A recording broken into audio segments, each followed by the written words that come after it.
What's going on, guys, and welcome back to another episode of Career Mode. This is episode number 65 and we start today's episode off looking at our calendar. Of course, we just beat Arsenal in the Capital One Cup final at Wembley on Sunday. Now it's Thursday night, we're taking on Arsenal again, round 2 at the Emirates. Then on Sunday we've got another game, this time in the Barclays Premier League against Stoke at home. Then we got Valencia in Spain on Thursday. Then on Sunday again we've got Arsenal in the FA Cup quarter-finals, and then the following Thursday we have Valencia at the Den in, of course, the Europa League. So yeah, it's going to be a little bit difficult for the squad. Of course, our squad is sort of starting to grow a bit in size. We have improved. Last year we had a really small squad. This year we've started to pick up a few more players.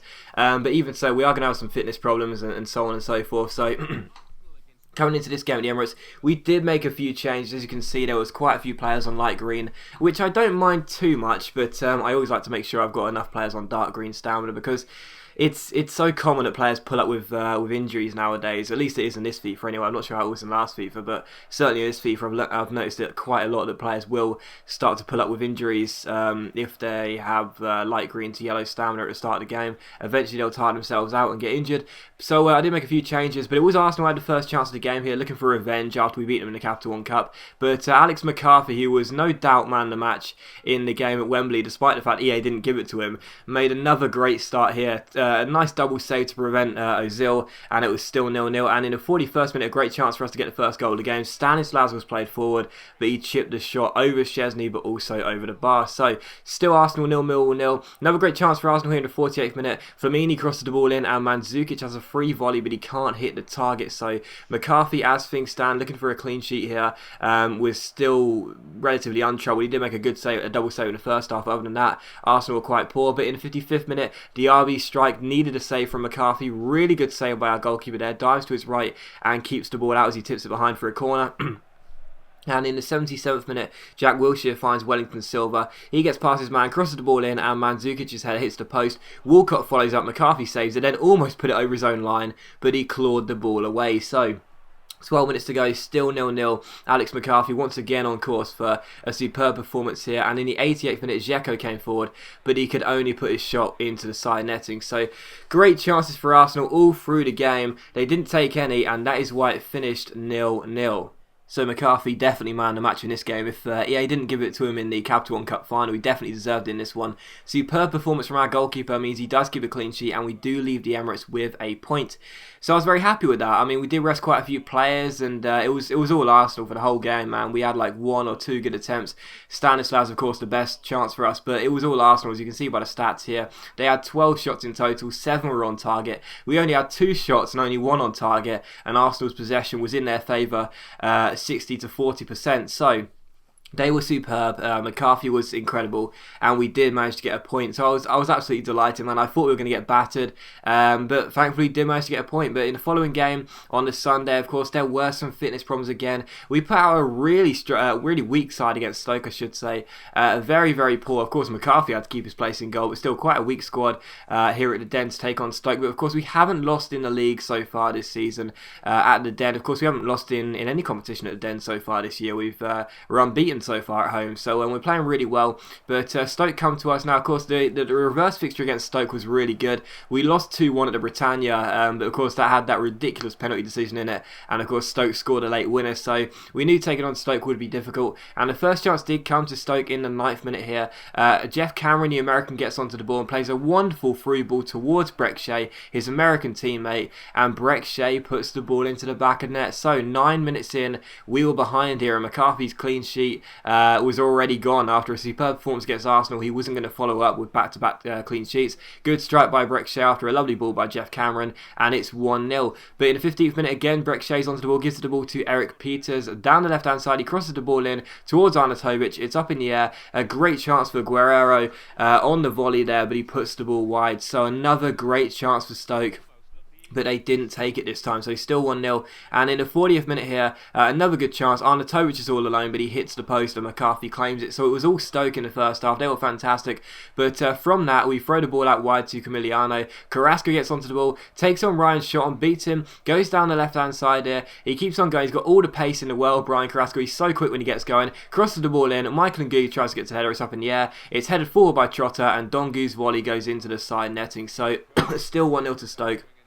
And that was basically our first chance of the game. That was basically our first chance of the game.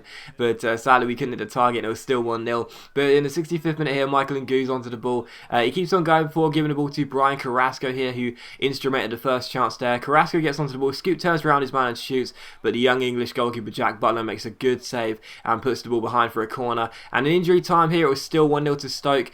Scott Malone loses out to Jamie Ness here. The ball goes through to Johansson. He plays the ball through to Charlie Adam, takes a touch, gets around Jack Hobbs and puts the ball into the bottom corner to make it Millwall 0, Stoke 2. So for the first time this season, we lose at home at the Den. So that absolutely sucks, man. That really does. Our unbeaten record at home has now gone. It's not a real surprise because, of course, we did have a weak side out. Stoke I always find difficult on career mode. And, of course, not only that, but it was always going to happen. Like, we were never going to have an undefeated season at home. We were always going to lose. And sadly, it was Stoke who beat us. But you can't really be surprised about that one. I didn't play very well either, and it wasn't a real surprise. But we do lose to Stoke, and we also saw after the game that Kelvin is not happy because apparently he's not playing enough games. And I was like, again, this is just ridiculous. You're getting in the team. You just get dropped sometimes for fitness reasons because your stamina isn't that high, and sometimes we need to save you for more important games like this one against Valencia. So it really does frustrate when that happens. I talked about it briefly a couple episodes ago, but still, it's very, very frustrating. But the following game was against Valencia here, away at the Mestalla, of course, in Spain. In the Europa League round of 16, we beat Athletic Bilbao, another Spanish side, in a round of 32 to reach this stage. So, we've been here before, we've been to Spain before, we've knocked out Bilbao, so there's no reason why we can't knock out Valencia as well. But as you can see by this, I mentioned it in the game against Bilbao, the mosaic, the card, what's it called? The card something. The fans are holding up the cards. It just looks so cool, doesn't it? It's really, really awesome, and it's one of those sort of trivial features in Next Gen, which I really, really like. I'm sure no one else really cares, but it's just one of those trivial features for me that I really, really like. And we did take on Valencia with their superb side, of course featuring Banega, a very, very solid player, and a very good side. And the first chance did indeed come to Valencia in the 16th minute here. A reverse step over from Valencia's number 8, saw him backheel the ball backwards. Eventually the ball comes to João Pereira. Robinson shuts him down, but he plays the ball back into Valencia's number 8, he crosses the ball in, and Jonas heads the ball past McCarthy to make it Valencia 1, Millwall 0. So 18 minutes in, and it was 1-0 to the Spanish side. Not good news for us.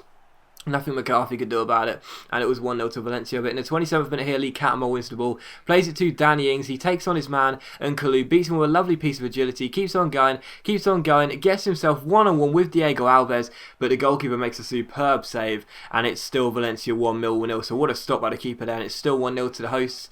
But again, in the 31st minute, Valencia's number 8 plays the ball back to João Pereira. Pereira gets onto the ball, gives it back to the number 8 here. He ends up playing the ball inside, eventually shoots, but it's a good save by Alex McCarthy, so a very good stop there. He needed to make that save, and it was still 1-0. But in the 36th minute here, Valencia are onto the ball. They give the ball away. Danny Ings wins it. Ings plays the ball through to Brian Carrasco. Carrasco rolls it through to Seb Larsson, and Larsson finds the back of the net. So, of course, the ever-reliable Seb Larsson gets the goal and puts us back on level terms here. Really good news for us. And in the 38th minute, Eden Nilsson closes the ball down. It comes to Kelvin. Kelvin finds Ings. Ings chips it over the top to Carrasco, but sadly, he can't chip the ball over the goalkeeper. It's a great save by Diego Alves, and it goes over the bar for a corner. So still Valencia 1, Millwall 0. But straight from kickoff, really, in the second half, we get the ball to Fabricio. He finds Eden Nilsson. Eden Nilsson gives it to Kelvin, who stops with the fake Rabona. Then tries to get past Sissoko and does really, really well before rolling the ball away to Liam Trotter. Trotter goes down the right-hand side, crosses the ball in. What a ball as well. And there is Danny Ings, who heads the ball past Diego Alves to make it Valencia 1,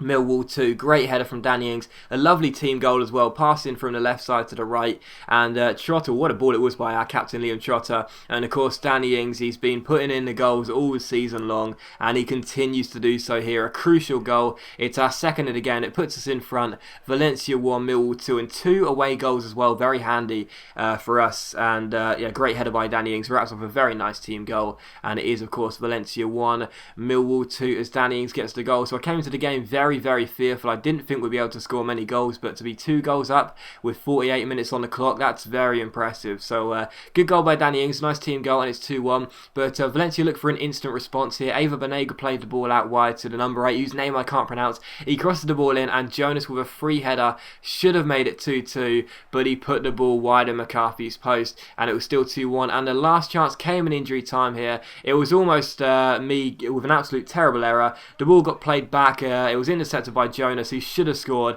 but that was the last kick of the game, and he put the ball wide. So what a miss and what a let-off for me. The game does finish 2-1 at Mestalla, and what a crucial result that is for us, and hopefully we'll be able to do the business at the Dem.